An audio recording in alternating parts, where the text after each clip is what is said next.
Hi everyone, Comic Reviewer here. This time reviewing on Harry Potter and the Philosopher's Stone.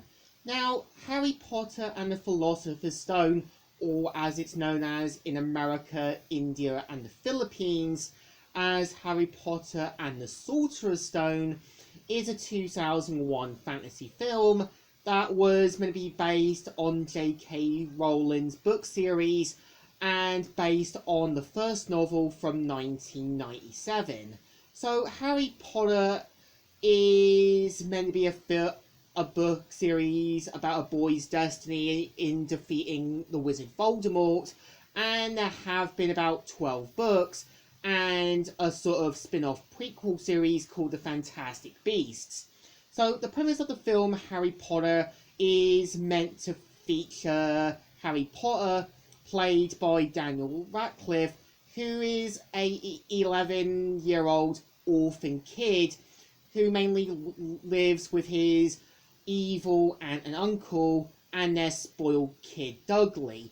We see how Harry finds out about his magical abilities and is given a letter by the school kind of caretaker Hagrid, and of course gets whisked away to Hogwarts, which is a school for witchcraft and wizardry. And of course, we see how Harry Potter ends up befriending Hermione and Ron. Now, Ron's character, I would say, is that friend you had who was meant to be a bit pikey, a bit more kind of in a kind of hand-me-down background, but you can tell Ron does have a good heart and does kind of do the right things.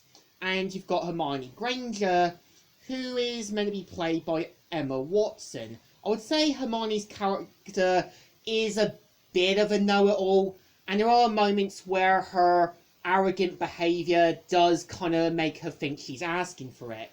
But you can tell she does have a good heart. So from the course of the film, we do see how Harry, Hermione and Ron learn about the Philosopher's Stone, and of course, much like in the typical Scooby-Doo mystery fashion, suspect that one of their teachers, Severus Snape, is up to something and try to figure out what he's after. And I think the film really handles it well. Like, you can kind of tell they try to put the pieces together. They aren't sure who to trust and really try to figure things out. And I think, for the most part, I think the school really does fit the kind of typical school tropes. Like, yeah, you've got Malfoy, who is kind of this school bully, but you can kind of tell is kind of a bit like the anti-Anakin to the book series. And you can kind of tell Dumbledore does play the role of friend and mentor, the same with Hagrid. Now, I would also say, in my opinion, Hogwarts does have flaws like a realistic school, because when one of the teachers go off to take one of the students who ends up injuring themselves during a kind of mishap with a broom, she doesn't really ask one of the students to take Neville Longbottom with them. Or during the Quidditch match, you don't really have a referee or anything when there's a foul movement. Or basically, there are moments where the teachers do pick favourites or try to make the students more like a centerpiece.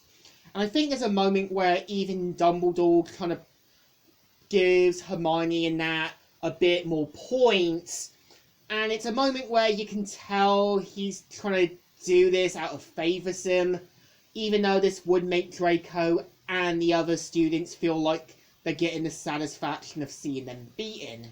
And I think there's moments where the punishments do feel a little bit too far, like putting them kind of in the Dark Forest for detention with Hagrid, even though they could have done it the next day. You can tell there are flaws in the systems, and I kind of feel giving them points seems a bit more favourism, and it's kind of like a realistic school problem.